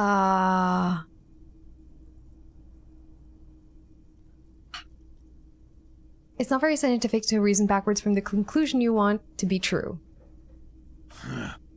I appreciate your concern, officer, but please leave this to the experts. Unless you have an alternative hypothesis you'd like to venture. Actually, no. Excuse me for getting emotional. This is a big deal for us. You've helped us twice now, and brought some great news too. My gratitude, and the gratitude of the Société Cryptozoologique de Ravachol, is yours. Okay. Heartfelt gratitude. But does it feel like closure? What really happened? Some kind of foul play might be afoot. Theft? Thank you, it's an honor. We should probably return to our main investigation here. This has been refreshing, but... Damn it, Lieutenant. Have you no intellectual curiosity? Develop an alternative theory about the missing locusts. Consider the way the empty trap was disturbed, as though shaken. Most likely the hands of a young person. Hands small enough to fit inside the trap, too. You should ask the red-headed boy, Cuno. I think a little hooligan called Cuno may have stolen the locusts. A little hooligan? But what would a child want with bags? Oh, my dear Morel. You've been an old man for too long. Kids love to torment insects almost as much as they love to torment old folks. I'll talk to the little gremlin and see if anything comes up. Delinquents. My favorite. It doesn't sound like it's really his favorite. Oh, you've been such a dear to us. Please, let us know whatever you turn up. I have a feeling we're getting so close. Well, I see you've got all the help you need. I'll see you tonight at my place. Let's play suzerainty, but no more field trips for me. After this is your last chance to talk to Gary. Oh. Really, Gary? We're getting somewhere here. I'd love to play suzerainty, but... Lena, I'm sorry, but you're not getting anywhere. It was some kids. I know the little mutants around here. Leave anything out in the open and they'll steal it, even if it's bugs. He looks at his tea. Morel, it's been fun, really, but I need a bath and I have deliveries to handle. When this tea is done, I gotta run. No need to apologize, Gary. You'd be more than helpful. We'll have to take a rain check on that game of suzerainty today, though. We're gonna follow this through. He keeps the language unemotional, but it's in there. Disappointment. Did you know Gary was hiding the armor? Hell no. I had no idea. And I'm still cross with him, to be honest. It's not like him. He's got his quirks, but dishonesty, disloyalty are not one of them. I don't know what got into him, officer. Thank you for letting him off easy. He won't forget it. We'll make sure he won't. Okay, I'll get going. I have so many things that I want to do. Is this Always Gary? a pleasure to see an officer of the law. He looks so different in his portrait to here. I mean, officers. I told you everything. Tis true, sir. He doesn't know anything. This man simply did not know.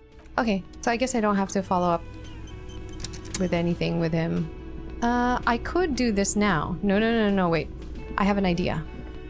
I have ideas that I want to do. I'm gonna go to that container first, just so I can try and see if I can do it. This is the container that we can convince, right? What was the check? Rhetoric? I don't know if I have it. +1. Rhetoric. You're back before the cargo container. Its draw has not lessened since you were last here. If anything, it seems to have grown slightly. It's growing? And, as it's always been, it's impossible to open a container with rhetoric. Maybe you're losing your mind. Maybe. Alright. We'll come back another time. There are people here all of a sudden. Who are you? Who are you? That's one brutal motor carriage. Nice shirt he has. If I were a real skull now, I'd jack it, paint it in palm tree livery, then bottom light it, neon style.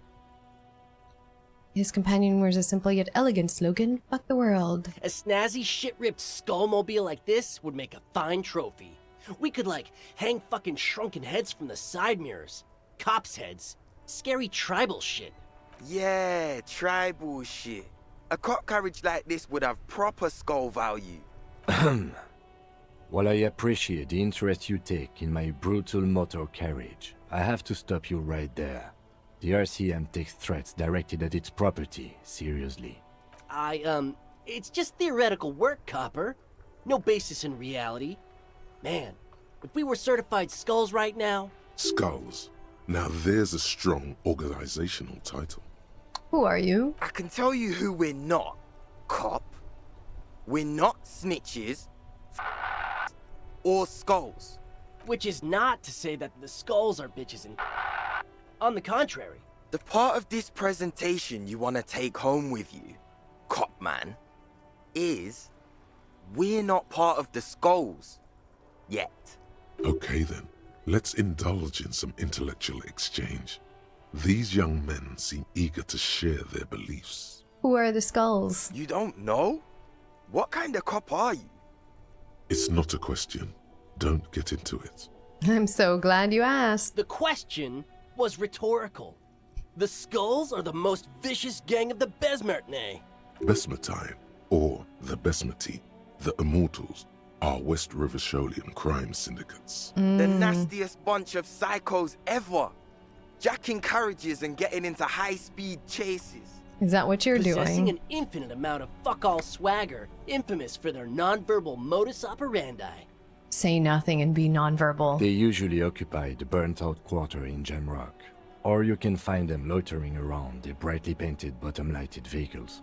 I can't wait to become a skull. Bottom lights are wretched aggressive. Do you know anything about the murder that took place here? Pointed to the yard. Murder? A man was hanged in the backyard of the Whirling in Rags. Yeah, sure. We'll gladly tell you everything we know about it. It was a man. Oh my god. Also, he was hanged. Anything else? He was hanged from a tree. Yeah, I mean... I didn't tell him that, did I? These punks don't know anything. Let's just move along. Hey! Stop right there! How does one know anything? Ah, this sounds like epistemology, a field so occupied by thought that it begins to question thought itself. I know that you don't know shit. Exactly. How can one know shit? For example, how can one be sure that there truly is a body hanging behind a hostel? What if it's art? Or just a mere specter? Maybe it's true. The hanged man is merely a prop in a performance. We are the audience, and the artist is hiding somewhere in the dark. It's not. A man is dead, and we need answers. So what do you think we know? What's with the jackets? What about them? I guess I'll ask about both of them. First off, it's a statement and not necessarily something that characterizes me as a person. even though the statement has character. And I do like piss. The word piss epitomizes the struggle taking place in the world.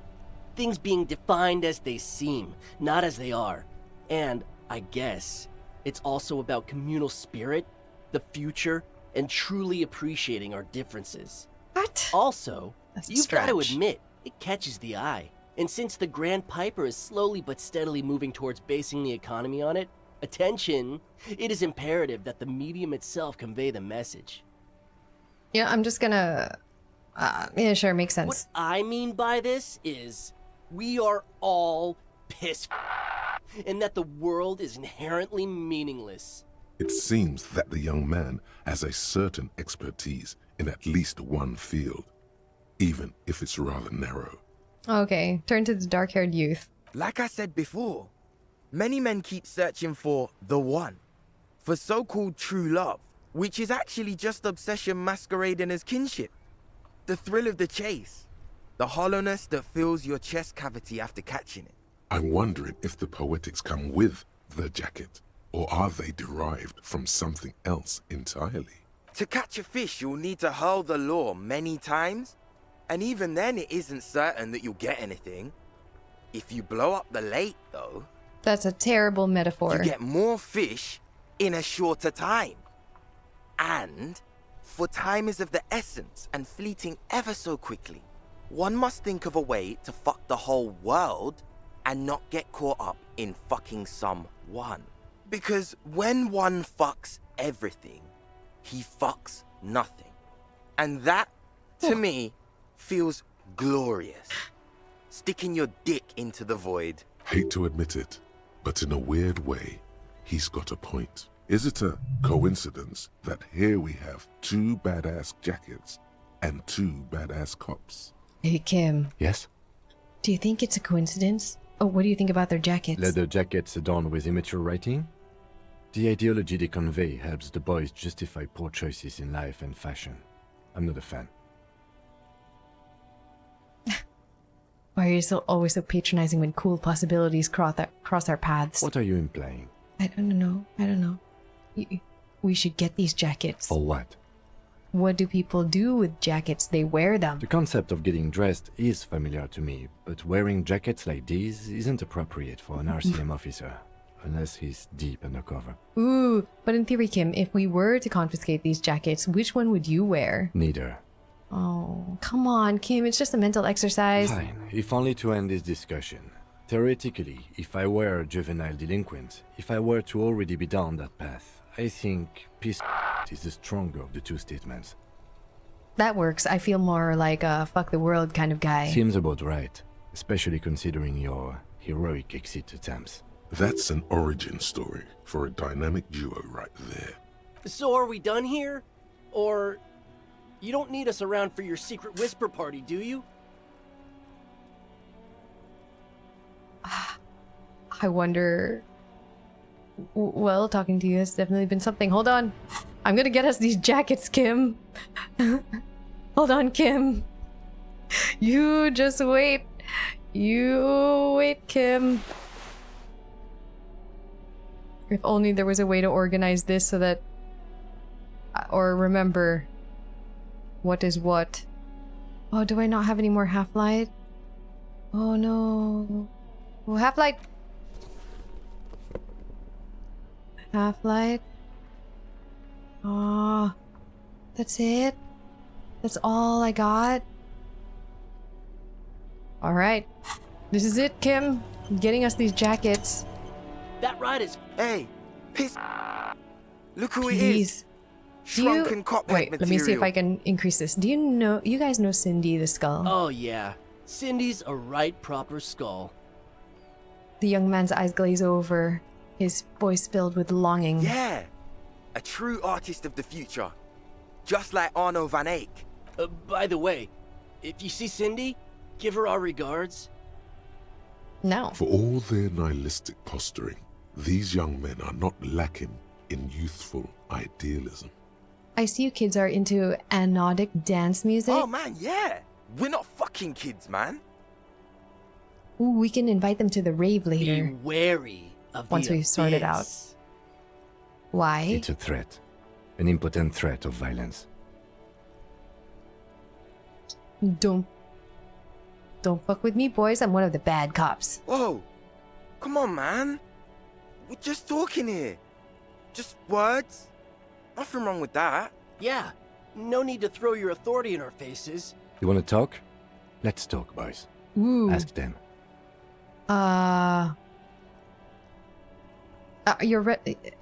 Why aren't there more skulls in The Martinez? Union does their share of policing in Martinez, at least where gangs are concerned. That's why there isn't much organized crime around here. Don't you worry about that. We're gonna make up for the deficit. Yeah, we are. Your rhetoric is confusing. Are you part of the skulls or not? We're not franchise skulls. Well, not yet. Once we get our name out there, we'll have a chance to join them. Ooh, let's make them feel bad so they give us their jackets. And what makes you think that the organization would accept you? Because we can be just as psycho and vicious. You'll see. But in a non-threatening and definitely legal way. The other quickly adds and whispers something to his friend. We'll fuck the system from the inside later. Just be cool now. The damage will be tenfold. Right on, fuck. So what's happening now? Enough about the scullery then. Mm-hmm. Oh yeah. Oh yeah. Okay, let's go. Please, there's always a chance to fail. But I really want this jacket for me and Kim. No. Don't ask Yes. anything. Be subtle and scary. The boys dream about being skulls. Use that. Wait, how? Suggest they're massive skulls. Come on. Okay, boys, with those jackets, you're gonna be the Skull Kings in no time. What? No. Skulls don't have kings. I think. And we're not even in yet. Yeah, man, keep your voice down. Skulls don't take it lightly when folks pretend to be them. We're not even prospects yet. Prospect must be a hierarchical term. Probably in the lower end. Not even prospects and already aspiring to be kings? Wow, you boys are ambitious. Only prospects and already planning a coup in the skulls.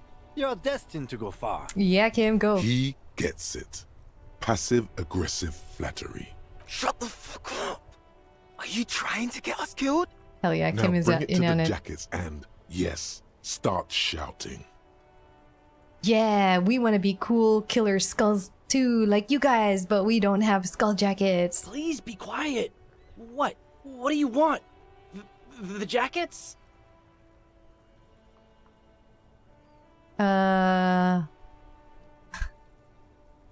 Skull King, make shrunken heads out of us, or you already said, what do you want, the jackets? Yes, the jackets. Oh, man. Okay. I get it. Skulls don't really wear slogans anyway. This was stupid. Fuck. We got the jackets.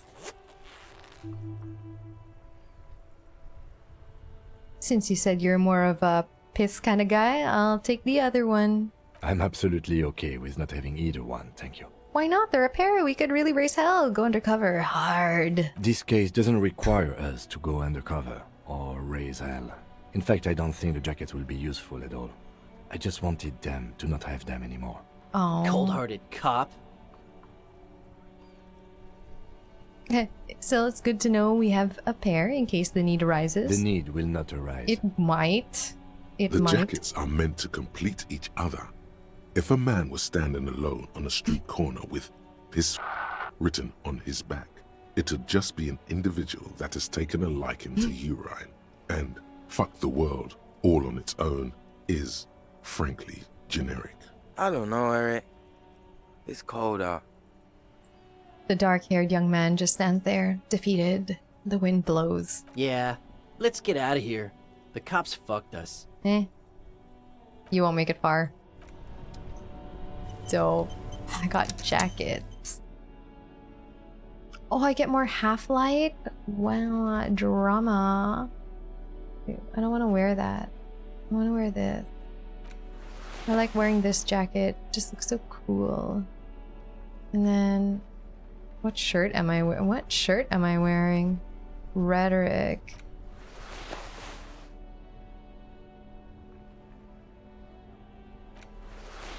What is this?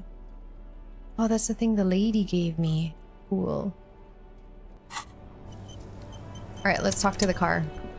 Not the car. The car.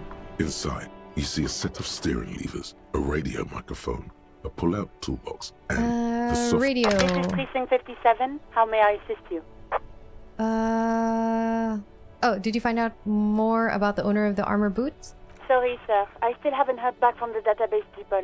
Try calling again later. Okay. Is there anything else I can do for you? Connect me to the Jamrock Public Library. I'm afraid they're closed. It says here that the library is open from 10 a.m. to 6 p.m. We should try again during business hours. Anything else, detective? I need to report a dead body on the Martinez boardwalk. One moment. You can hear her shuffling through some papers. Can you please describe the body? Age, sex, cause of death? An unidentified middle-aged man, height 170-175 cm, dark hair, medium build, looks like he slipped, fell through a hole in the boardwalk and hit his head against the metal bench. We suspect he might have been inebriated when he fell. There were bottles all around him, and traces of vomit on his shirt. Any signs of violence? No, seems like it was an accident. No field autopsy necessary. You can hear her quickly typing in the background. What about his belongings? Did you examine his clothes? He was wearing boots, trousers, and an old leather jacket with a bright blue lining. I found a library card from his pockets. Any information on the library card? It's from Central Jamrock Public Library. It belongs to someone named Billy Mijin. Good. You have a lead. Do you and Lieutenant Kitsuragi want to take the case, or should I assign it to someone else? We're taking the case. I have assigned the case to Lieutenant Kitsuragi. Please follow up on this library lead to identify the man. We'll send someone to take the body to the morgue. That's all for now. Thank you for reporting in. Is there anything else I can do for you? Okay, done. 57th, over and out. In the cabin, you see a set. Close the door. What else have we got? Okay, we have to wait for this one. I thought it was been a day already. Let's see if we can get our reality load down this time. The Artisto. Ah. Now, hold up. You can't go into a bullring without a prep talk. Okay. It's baby's first sales negotiation, after all. Savvy's got to give you the do's and don'ts. Alright, I'm listening. Artistos are known to repel wealth. It bounces off their skin like rubber. The moment a reasonable business proposal enters their periphery, they go and get political. Got it. Nonsense. No one repels wealth. The businessmen just don't know how to entice them. It's true, some of them are known to turn the entire thing into a happening. What you need to do is lure them in with a strong one-liner. Get them on your side before you've even finished a sentence. Show us what you've got. Pretend you're facing the Skull Girl. Okay. Finger pistols? Is that like a good thing to do? It's your the mark of some original art, but okay, wait. Is that what I do? Whip out my finger pistols and bang them in the sky? It's your lucky day. I'm in the market for some original art by the creme de la creme. Is that what I do?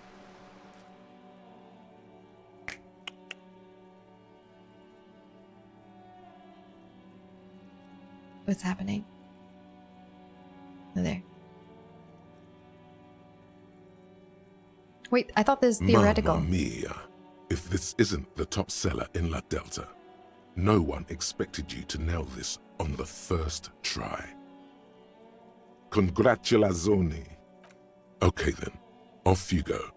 Let's see what you've got. Oh, that was the right answer to give. Okay. Kim, come here. Hello again, officers.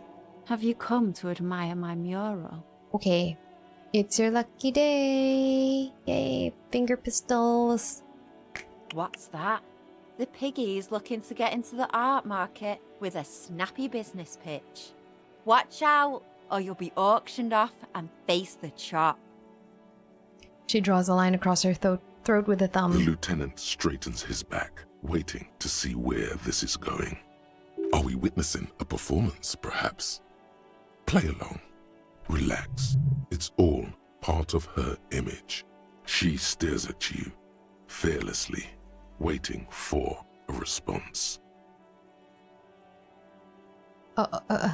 Pretend you're a pig. Do I just perform? Okay. Help, let me out. I don't want to die. Pretend I'm a pig stuck in a cage. Whoa! Calm it with that shit, cop. I don't have any art you can buy.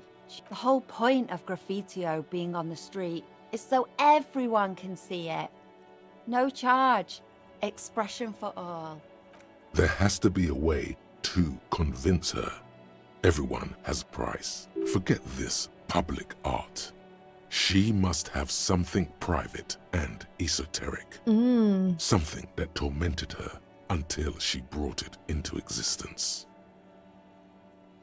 Don't you have anything personal? Show me your most conceptual chef d'oeuvre. I don't do personal, if that's what you sickos are after. No navel-gazing pieces about what it means to be me. No one cares. I know I don't, so sod off, pig. You've got nothing to change my mind. Perfect. She isn't interested. All the more reason to move on from this little side task. Your partner here gets it. No. Anything else I can not do for you, gentlemen? No, I really want to do this. Oh, why is my suggestion so low? Hold on. I'm not going to add any points. Because yeah. Alright. 8%. I had a snappy pitch though. So the finger guns really did work. That was wild. Gonna fail. She's locked up tight. What does she want? Maybe it's as simple as asking her, but whine about it so she feels superior. Come on, is there any other way I can prove myself worthy? Squeal. Then maybe we can talk business. Okay. Squeal and ignominiously. Good little piglet. Wow, I hurt myself. Okay, that didn't do anything. Thank you, Cindy. Thank you. Thank you for nothing. I'm trying to give you money here for some reason to go into the arts, okay? You're back. Good. What can I help you with? Reality. More lessons in basic reality? My favorite part of the day. Go ahead, ask me anything. Oh, it's from the Jamais Vu. Thank you. Thank you guys for suggesting I take it then. What is all of this? The scent, the sound, the air. What world is this? What world? The only one, I suppose. The world of matter. And its pale antipode. The camera of her mind glides over the surface of the water. What do you see? Great bodies of water. Forest-covered surfaces. Clusters of light where the cities lie. You've seen the montage. We all have. This world is enough. She concludes. A frisson lifts the hair on the back of your arm. Wind sweeps the surface of the bay. The wind is sweeping the waters. The world is a suzerainty of Revachol. There is a term of endearment they coined for it in the DeLorean century, when humanity was high on this world, discovering more and more of it, these archipelagos included. What is it? Elysium. Elysium, the world needs a term of endearment. It does. There are those who would call it hell. What is hell? A term of hatred that originates, like many such things, with the Mesk petro-fascists. I don't feel like I have the whole picture yet. Oh, you want a picture of the world? There is no complete set yet, dear. They're having some trouble reaching orbit. How come? Great things are difficult to achieve. For now, we're viewing the world from the inside, sideways. Inside sideways? What shape is the world then? We used to think it was a sphere, but that is beginning to look less and less likely by the day. You wouldn't know it from the tabloids, but the ORG nations have been launching weather balloons into the lower ionosphere since the 30s. ORG, Occident Revachol Grad. There's a steadily increasing trickle of images. Between the big three scientific contributors, they're piecing together a dark grey corona. A dark grey corona? Yes. Pale covers 72% of the surface. There are grey flares and prominences, even arcs above entire isolas. The images are blurry, but if there was a sphere in there, it certainly looks like it fractured a long time ago. A cold fear seeps into you. The pale? And what do you mean, corona? They say there is a rarefied envelope of matter surrounding the darkened disk of our planet. That is, if we are still living on a planet. Or, to speak more plainly, imagine vast swathes of land disrupted by nothingness. I am sorry, dear. It must sound quite terrifying through the acute encephalopathy. Even scientific positivism isn't entirely convinced about what we're dealing with here. So confused. But this is one of the greatest questions of our time. Maybe when they get the complete set together, it will jolt us out of our rut, bring us together, however naive it may sound. Okay, and then everything will be okay? I don't know about things of that scale. My expertise lies in nations and trade routes, one or several layers below everything. But yes, we'll be fine. Don't worry. Okay. She does not seem convinced that you'll be fine. If anything, she's realizing how deep your condition runs. It certainly doesn't feel like I'm fine. You have misimagined it. I don't have the power to convey to you the effect and geometry of the images that depict our world from below low orbit. It's like the crowning of the world. It's insane. Very disco. Well, if you say it's disco. See? Everyone finds something worth holding on to in this world, however wasted its opportunities. For some reason, this is very depressing. The cold seeps into you. The air is heavy with 80% humidity. Suddenly, you're conscious of yourself standing there, on whatever this all is. Your arms hang down by your sides. The lieutenant observes you both, silently. He adjusts his glasses. You said pale. What is pale? The pale is not, technically speaking, part of reality.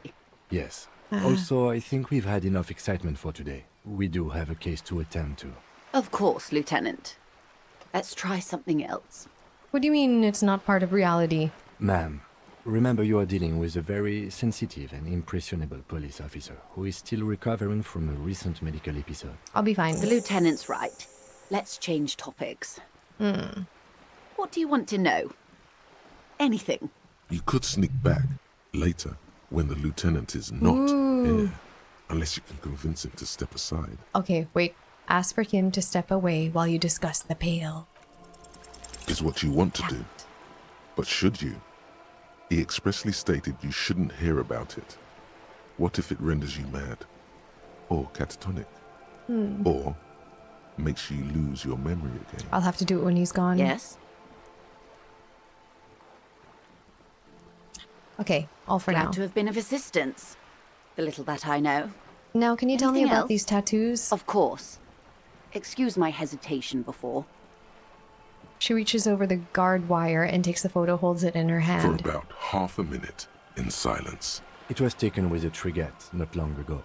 This is the man's upper body. There were no more markings on his hands or legs. Stay quiet, observe the woman's expression. Her mouth is relaxed. The accordion lines near her mouth vanish. The pearls of her eyes move slowly on the photo's surface. What do you think? Sorry. I was trying to see if I can read the web of interdependencies between these points. The stars. She points to one on the photo paper. I can't. But that's how you read this story. The points themselves don't have letters, numbers, anything. Their size, location on the body, and distance from each other tells you what they represent. Like stars in the sky? Close. Port cities.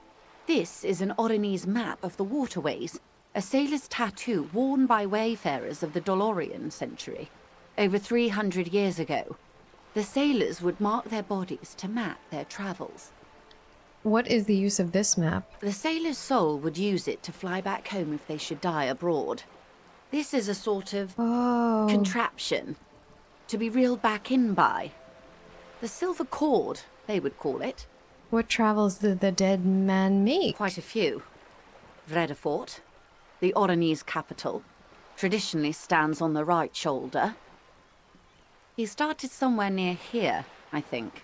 What next? Then he made his way to the Pretto Grande, through what I think must be the Stutz Canal, an artificial channel through the Occident. From the Pretto, he sailed to the Insulindic Ocean, first the Semines Islands, then this. She points to his heart. Man, who made all these names? Like, I can't think of names like that. Okay, what is that? Revachol. Those are the two constants. Vredefort on the shoulder, and Revachol in the heart. They started the tradition of these maps right after the discovery of Insulinde, at the dawn of the Inter-Islary Age. The old world passing by, and the new world already here. You said you can't read it. I can't. This man was no sailor, and these are no ports. I can understand geographic fragments, but not their meaning. In Martinez looking into Crenel, he writes in one. Then the man puts down his pen and rubs his temples with both hands. Outside, there is a siren. Distant gunshots on the streets of the Jamrock Quarter. Vredefort? Vredefort has a military academy. The Semines Islands saw a recent conflict. In Revachol, he was executed.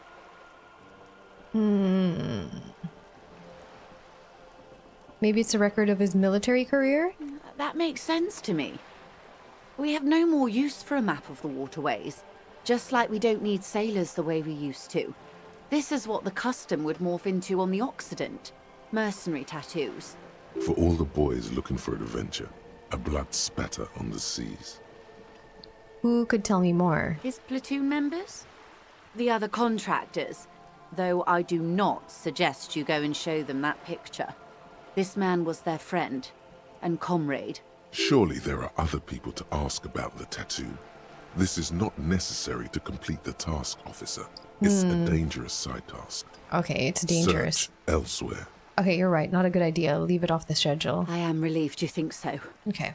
I don't think deciphering that tattoo should come before public security. Okay, there will be someone else. That's all for the tattoos. Thank you Is there for anything your else help. I can help you with? No. Okay, we've made some great progress. So we have to ask another about the tattoo's meaning. I checked this wall again. And I gave it a good read to see what I wanted, like, on the way out. I'm gonna write, I love you, Cuno. Because, I don't know. Cuno is great. He's grown on me, that child. I love you, Cuno. You've spoken. The wall will now silently repeat the message for a decade or so, until the sea air degrades the paint, adding another layer of detritus to the city. Awesome. Very poetic. Real poetry. Should we return to our murder investigation? I hear there's a really bad one Look at me, we are I'm, like, supposed to solve. Posing with it. Yeah. Alright, cool. Yay, I crossed that off the list. You. I'm really just killing time to get to call the library. Because I want to go to the church as well. Where's the sleeping dock worker? He's gone. Like, he was here. Now he's gone. We could put on our authority stuff and do this one. What's our authority stuff? How much authority do we have? Nothing. Minus authority. Oh, here.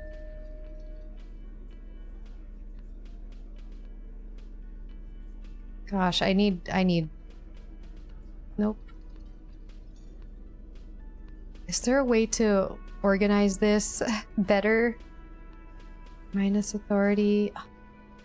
That's all I'm getting.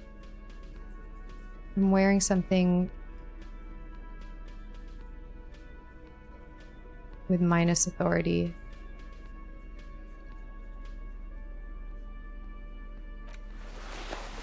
Okay, I have a +2 to authority. Is that enough? Is it? We'll see. Looks like the circus left town, but the clowns are still here. He doesn't appear particularly happy to see me. Okay. Oh, God. Establish authority.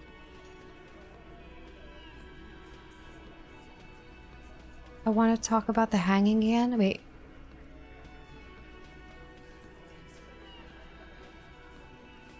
I found 8 sets of footprints, but there's only 7 of you. Where is the 8th Hardie boy? What are you talking about, madman? There's no 8th Hardie boy. There's 7 of us and we're all here.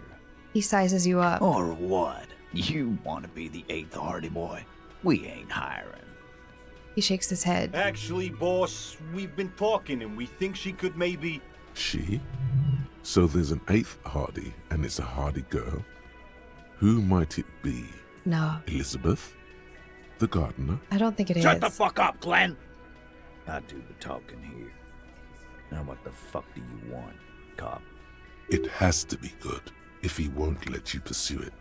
Looks like the lieutenant thinks so too. So let me get this straight. There is an 8th Hardie boy. It's a she, and you don't like us talking about her? That's right. We're not talking about this. This is a private Hardie boys matter. Nothing to do with your shit. End. He points at the lieutenant. You're not cops here. Don't go digging around if you don't want a bullet in the back of your head. I'm watching you. Good. We are all watching each other. Officer, your question. Okay, I'm getting 1 from the 8th Hardie. You still haven't explained the bullet I found in the hangman's head? You still on about that bullet? A bullet in a hangman's head. You're right, Copper. That is mighty curious. Indeed. Mighty. How did it get there? The lieutenant is fixed on Titus. Well, there are so many bullets in the world, and so many heads. I guess it's only logical. At some point, one of them bullets had to end up in one of them heads. It's bound to happen again, you know? Just statistically speaking, of course. Sire, it would be an event most dramatic if you were to produce the bullet Ooh. and dangle it before their very eyes. I'm gonna ask you again. Why was this show the bullet in the victim's head? Wow! He's got it in a real evidence bag and all! This is establishing my authority, right? Why don't you go home and log it into evidence? These men have told you what happened. I think the hanging was a cover-up for the shooting. You know what I think? I think he was shot in the head as a kid, and his brain grew around the bullet. Around the bullet, man. That's a good one. All the goofing around is to avoid lying. It's a technique. Did you guys shoot him? Shit! I probably did shoot him. I was drunk last night. You guys know me when I'm drunk. Yeah, Glenn likes to shoot his guns when he's drunk. Better hope he stays sober. No, he meant before he was hanged. Did you shoot him before you hanged him? Before? After? During?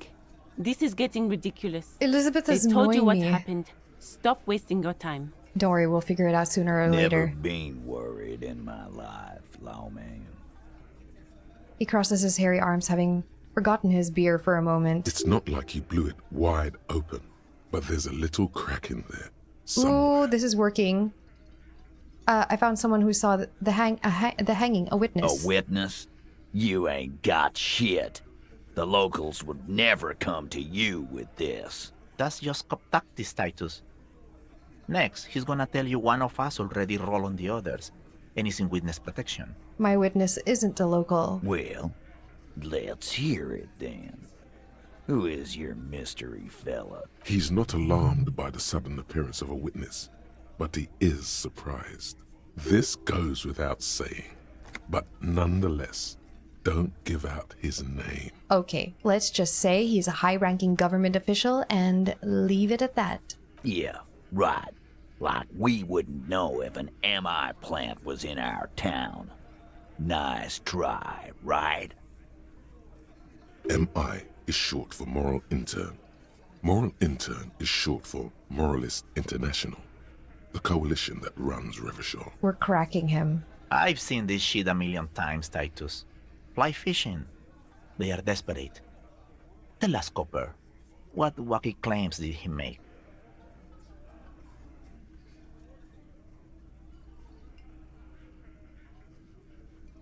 The witness said he saw 2 people of Arapagite descent and 1 Misk. Arapagite? Arapagite. Boss, I think he's trying to say me and Theo. Well, yeah. What is confusing you? Eugene, Theo, and Elaine were there too. I already told you. We were all there. The witness said the hanging went down very quietly. No shouting, no commotion. It's you assholes that feel the need to go around like a fucking brass band. The Hardie boys are dead silent. Yeah, it's like they put cowbells on you before they send you to the streets.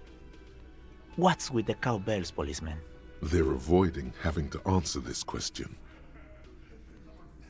I'd imagine you guys drinking and singing lynching songs. What's with the funeral silence? We were drinking, weren't we, guys? I hit the bottle hard. I was drunk as fuck. Right, I'm convinced, Glenn. Nothing off here. Just a regular hanging. The witness said it all looked like a surreal play. Those flaccid MI cocks with their culture language. Everything's a surreal play or sublime whatever. Doesn't mean anything.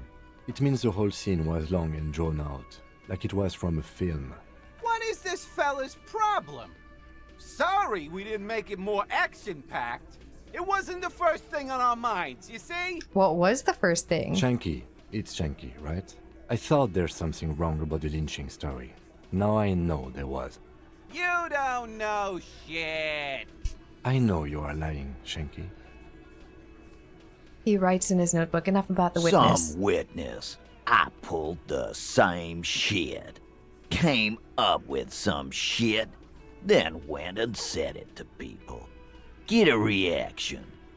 Don't have to go to cop school to try that. You don't have to go to school for shit.